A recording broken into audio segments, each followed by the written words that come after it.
ያጣሁት ነገሮች ብዙ ናቸው። ግን ደግሞ አንዳንድ ጊዜ መስዋዕትነት በመክፈል ውስጥ ጥሩ ነገር የምታገኝበት ነገሮች አሉ። እንደዚህ ለፋሁበትም ደግሞ ህይወት ነገር ላይ ምን አይነት ነገር እንደሚከፍለኝ አላውቅም። ገባህርላ እንጂ ልክ ነህ ኤርሚላ። ይሄ ልጅ እኮ ይኸውልሽ መስዋዕት መክፈል የጀመርሽው እኮ ትላንትና ታሞ አይደለም እኮ ገባሽ? አብርሃምን ካወቅሽው ቀን ጀምሮ ለሱ ሙሉ መስዋዕት እየከፈልሽ ያለሽው ይሄው ለአመታት እኮ መስዋዕት እየከፈልሽ ያለሽው አንቺ ነሽ። ግን ይኸውልሽ የመጀመሪያ ፍቅርሽ ስለሆነ ይገባኛል። የመጀመሪያን እንትን ለማለት ምናምን ይከብዳል። ግን ለወደፊት ደግሞ ይጸጽትሻል፣ ይቆጭሻል። ገባሽ? በዚህ ያህል ልክ ራስሽን አዋርደሽ ነገም አንቺም የሚደብርሽ ነገር ነው እያደረግሽ ያለሽ። እሱ በቃ እንደማይፈልግሽ እኮ አንድና አንድ ግልጽ ነገር ነው። ስለዚህ አንቺ ምንም መድከም የለብሽም። ገባሽ? ህይወትሽን አሻሽለሽ ለቤተሰቦች ለራስሽ እኮ ነው መኖር ያለብሽ። ስለዚህ ቅድሚያ የራስሽን ህይወት አስተካኪ፣ ስለ ራስሽ ተጨነቂ። አሁንም ቢሆን አብርሃም እያልሽ የምትሄጂው ነገር እንድታቆሚ ነው የምፈልገው። በማንም መጫወቻ እየሆንሽብኝ ነው። ትክክል ነህ ኮንኪ። ግን እንዴት ነው ይህን ነገር ከምን አስበው ነው? ሰላም እንዴት ዋላችሁ ውዶችዬ? ደህና ዋላችሁ ወይ? እንዴት ናችሁ? ሰላም ነው፣ ሁሉ ሰላም ነው፣ ፈጣሪ ይመስገን።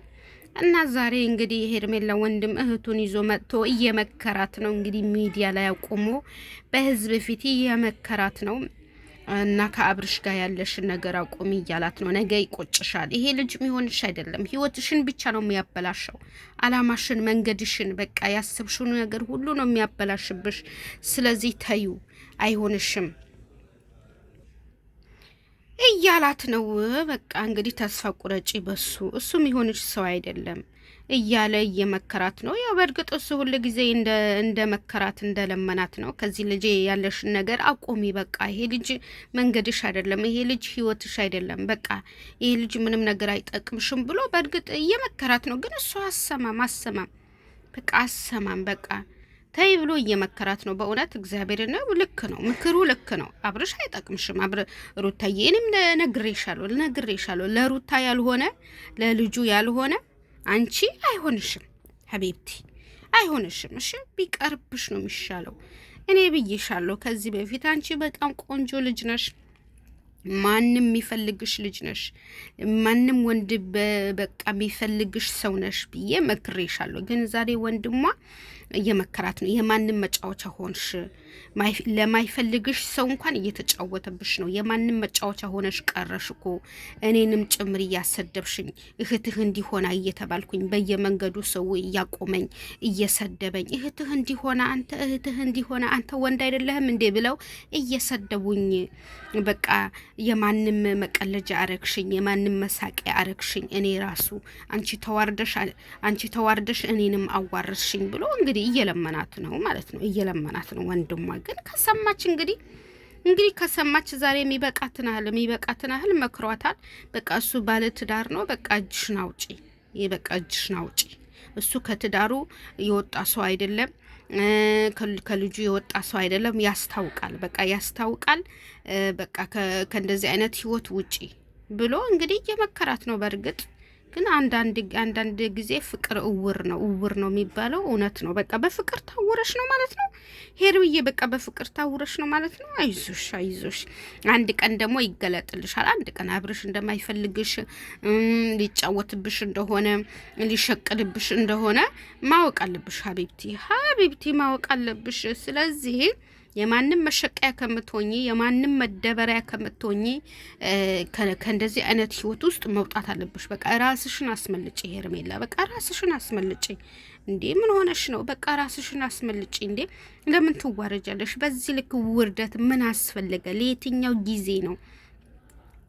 ጊዜ ሀቢብቲ? ከዚህ በላይ መዋረድ የለብሽም እንዴ። ወንድምሽ እንኳን በቃ መንገድ መሄጃ አጣሁኝ። በቃ ሰው ሁሉ ጣቱን እየጠቆመብኝ የዛች ወንድም ነው ተብዬ፣ አንተ እህትህን እንደዚህ ስትሆን ብዙ ነገሮች ስለሱ መጥፎ ጥሩ ነገሮችን መናገር አልችልም ከዚህ በላይ። ግን ፍቅር ይኸውልሽ፣ አንቺ የመጀመሪያሽ ነው። ፍቅር ይገባኛል ምን ያህል ስትራገል እንዳለው ምናምን በፊልም ያየሽው ነገርም ሊሆን ይችላል። ግን ፍቅር ደግሞ ከዚህ በላይ ማንኛውም ሰው ትንሽ ምክንያት እኮ ነው የሚፈልገው። ገባሽ አይደል? አንድን ሰው አብጠርጥረሽ ለማወቅ ትንሽ ምክንያት ትፈልጊያለሽ፣ ጥሩነቱን መጥፎነቱን። ግን ለአብርሃም ደግሞ ከዚህ በላይ አንቺ ማንም እኔ በታሪክ ፍቅር እስከ መቃብር የሚለው ጥቅስ ራሱ እንደ አንቺ ታሪክ ያለው አይመስለኝም። ከዚህ በላይ ለአብርሃም ምን መሆን እንዳለብሽ ራሱ እኔ ምንም እኔ ያለሁልሽ። ማድረግ የምትፈልጊውን ነገር አድርጊ። በቃ ልንገርሽ፣ ከዚህ በላይ ብዙ ነገሮች ስለሱ መጥፎ ጥሩ ነገሮችን መናገር አልችልም። ከዚህ በላይ ግን ፍቅር ይኸውልሽ፣ አንቺ የመጀመሪያሽ ነው። ፍቅር ይገባኛል ምን ያህል ስትራገል እንዲህ ማንም እኔ በታሪክ ፍቅር እስከ መቃብር የሚለው ጥቅስ ራሱ እንደ አንቺ ታሪክ ያለው አይመስለኝም። ከዚህ በላይ ለአብርሃም ምን መሆን እንዳለብሽ ራሱ እኔ ምንም እኔ ሄርሜላ ብቻ ግራ ገባሽ። ከዚህ በኋላ እኔ በቃ እየነገርኩሽ ያለሁት አብርሃም የሚባልን ሰው እሺ በቃ ገባሽ። የምትፈልጊያቸውን ነገሮች እንዳለ አይሆንሽም። ማድረግ የምትፈልጊውን ነገር አድርጊ። በቃ እሱን መርሳት የምትችይው አንቺ የሚያስደስቱሽን ነገሮች ማድረግ ስትችይ እንጂ እቤት ተቆልፈሽ እቤት ቁጭ ብለሽ አንደበቱና ከድርጊቱ የምትረጂው ነገር አለ።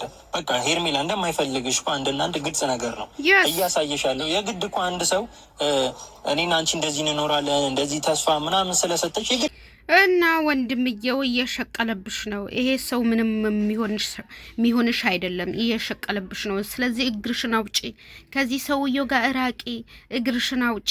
በቃ ብቸኝነት ልመጂ፣ ከሱ ጋር ያለሽን ነገር አቁሚ፣ ከሱ ጋር መዋል፣ ከሱ ጋር መብላት፣ ከሱ ጋር መጠጣት አቁሚ እያላት ነው ማለት ነው። በቃ አቁሚ፣ ይሄ ሰው የሚሆንሽ አይደለም።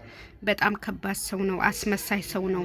የሚያወራው ነገር ሌላ ነው፣ ተግባሩ ሌላ ነው። በቃ የሚሆንሽ አይደለም ብሎ እየመከራት ነው። በእርግጥ እውነት ነው፣ እንደ ወንድም ይሰማሃል፣ ሊሰማህ ይገባል። እውነት ነው። ግን እሷ እኔ እንጃ ምንድነው የለከፋት አላቅም። ለምን ከባለ ትዳር ወንድ ላይ ለምን ሄዳ ፊጥ እንዳለች አላቅም። ባልሞላ ወንድ ኢትዮጵያ ውስጥ ሁሉ ወንድ ሞልቷል። ግን ባለ ትዳር የሆነ ወንድ ለምንድነው የምትወዱት ነው እኮ የአሁን ጊዜ ሴቶች። በቃ ባለ ትዳር የሆነ ወንድ ላይ ለምንድነው ፊጥ የምትሉት? ስንት እኮ ያላገባል እኮ ሚስት እያለ ሴት ሚስት እያለ ሚዞር ወንድ ሞልቷል እኮ። ለምንድነው እነሱን ማትይዙት? በቃ ባለ ትዳር ወንድ በቃ የበሰለ ምግብ ደስ ይላቸዋል።